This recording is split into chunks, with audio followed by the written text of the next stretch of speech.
Hello everyone, welcome to my channel. So guys, आज मैं आपको एमएससी सेकंड सेमेस्टर से स्पेक्ट्रोस्कोपी का factor influencing coupling constant J classification पढ़ेंगे और साथ ही में हम इसमें पढ़ेंगे एक्स बी एम एक्स और ए बी सी। ठीक है, तो इसका भी हम देख लेंगे।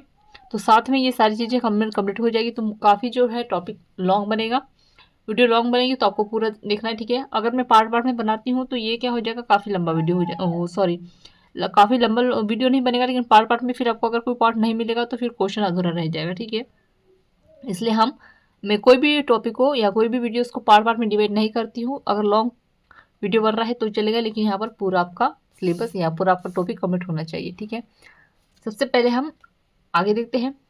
अगर चैनल पर नए हैं तो प्लीज़ चैनल को सब्सक्राइब कर दीजिएगा, बेल आइकन प्रेस कर दीजिएगा।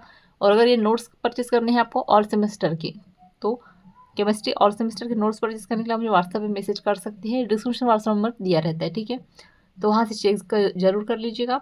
अब देखेंगे फर्स्ट, तो कपलिंग कांस्टेंट डिपेंडेंट होता है। ठीक है, जो कपलिंग कांस्टेंट होता है क्या होता है, इंडिपेंडेंट होता है स्पेक्ट्रोमीटर में की फील्ड स्ट्रेंथ से। जे की value 15 mH2 and 200 mH2 instrument में सेम होती है, अर्थात कपलिंग कांस्टेंट की वैल्यू चेंज नहीं होती। ठीक है, इतनी बात आई समझ में कि जे की वैल्यू जो होती है वो क्या होती है, 50 mH/Z होती है, और क्या होती है 200 mH/Z होती है, इंस्ट्रूमेंट में सेम होती है। ठीक है, अब इसलिए होता है कि जो कपलिंग कांस्टेंट की जो वैल्यू होगी वो चेंज नहीं होगी। ठीक है, सेकेंड नंबर में देखेंगे बॉन्ड डिस्टेंस। तो जैसे जैसे टू प्रोटॉन्स के बीच बॉन्ड डिस्टेंस इंक्रीज होती है एंड वह बॉन्ड कपलेट होते हैं, वैसे वैसे स्प्लिटिंग कम हो जाएगी। स्प्लिटिंग कम होने से कपलिंग अच्छे से नहीं हो पाएगी, अतः कपलिंग कांस्टेंट जी की वैल्यू डिक्रीज होती है। ठीक है, यहाँ पे क्या कह रहा है कि जैसे जैसे टू प्रोटॉन्स के बीच में जो बॉन्ड डिस्टेंस इंक्रीज होगी, ठीक है, मतलब कि जिसकी डिस्टेंस बढ़ती जाएगी, तो वैसे वैसे क्या होगा, स्प्लिटिंग कम होती जाएगी, और स्प्लिटिंग कम होने से क्या होगा, कपलिंग अच्छे से नहीं हो पाएगी। तो यहाँ पे दिया है HAHB जे में। ठीक है, अब ये जैसे जैसे दूर दूर होता जाएगा तो फिर ये इस तरह से आ जाएगा। ठीक है, और फिर ये इस तरह से डिवाइड हो जाता है। ठीक है, जैसे जैसे कि बॉन्ड डिस्टेंस इंक्रीज होगी तो वैसे वैसे क्या होगा, स्प्लिटिंग कम हो जाएगी। ठीक है, और स्प्लिटिंग कम होने से क्या होगा, कपलिंग अच्छे से नहीं हो पाएगी। अब यहाँ पर देखिएगा डिस्टेंस बढ़ती जा रही है, सबसे पहले J2 होगी, फिर J3 होगा, फिर यहाँ पर J1 होगा। ठीक है, इस तरह से होते हैं। अब आगे देखेंगे बॉन्ड एंगल। तो कार प्लस रिएक्शन यह बताती है कि बॉन्ड एंगल एवं कपलिंग कांस्टेंट एक दूसरे से किस प्रकार रिलेटेड है। तो कार प्लस इक्वेशन के अकॉर्डिंग जैसे जैसे डाईहेड्रल एंगल इंक्रीज करता है, यानी कि 0 से 90 एंगल पर हो, तो वहाँ पर जे की वैल्यू डिक्रीज होती है। जब 90 से 180 अंश तक जाते हैं तो जे की वैल्यू इंक्रीज होती है। ठीक है, जैसे कि यहाँ पर दिया गया है। ठीक है, यह 90 से 180 अंश पर जाएगा तो क्या होगा, ये जे की वैल्यू इंक्रीज होती जाएगी। ठीक है, अब एग्जाम्पल के लिए ये दिए गए हैं कुछ।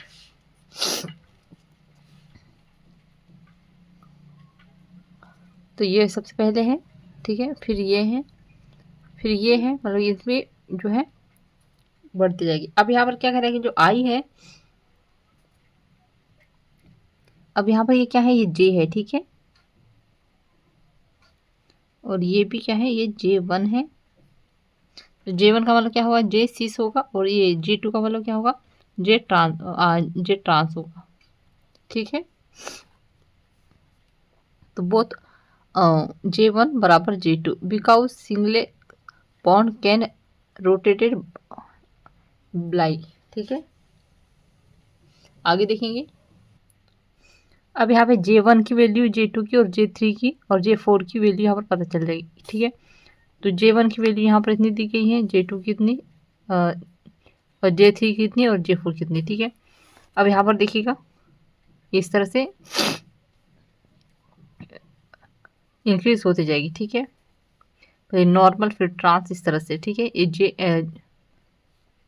सबसे पहले जे, फिर ये नॉर्मल, फिर ये ट्रांस होगा, फिर ये इस तरह से JiSp3 होगा। ठीक है, अब फैक्टर अफेक्टिंग केमिकल शिफ्ट में देखिए तो सबसे पहले क्या है, इंडक्टिव है, इफेक्ट है, एनिसेट्रोफिक इफेक्ट है, हाइड्रोजन बॉन्डिंग है, और सॉरी हाइब्रिडेशन है, ठीक है। तो फर्स्ट है इंडक्टिव इफेक्ट, इसके एग्जाम्पल है CS3, और यहाँ पे ये लो है और ये क्या है EN हाई है, ठीक है।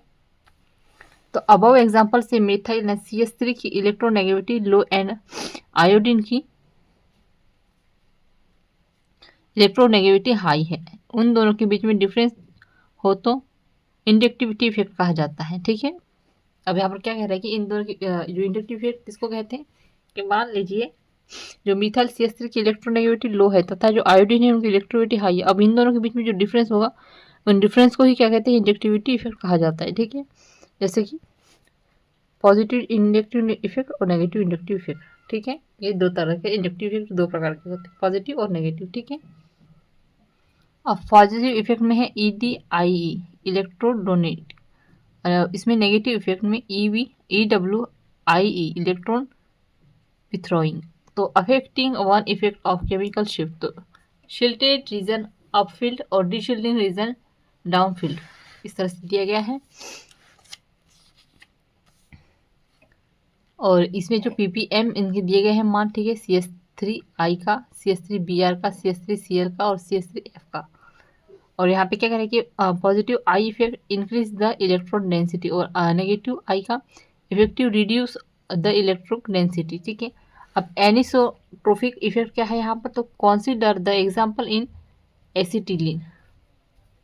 तो हाइड्रोजन कार्बन, कार्बन से डबल बॉन्ड जुड़ा हुआ है, कार्बन और फिर हाइड्रोजन, ठीक है। तो ये EM फील्ड होगा। आगे देखेंगे थर्ड नंबर में हाइड्रोजन बॉन्डिंग, तो इस तरह से होगा। और हाइड्रोब्रिजेशन यहाँ पर SP का 50%, SP2 का 33 और SP3 का 25% होगा, इस तरह से होगा। अब हम आगे देखते हैं।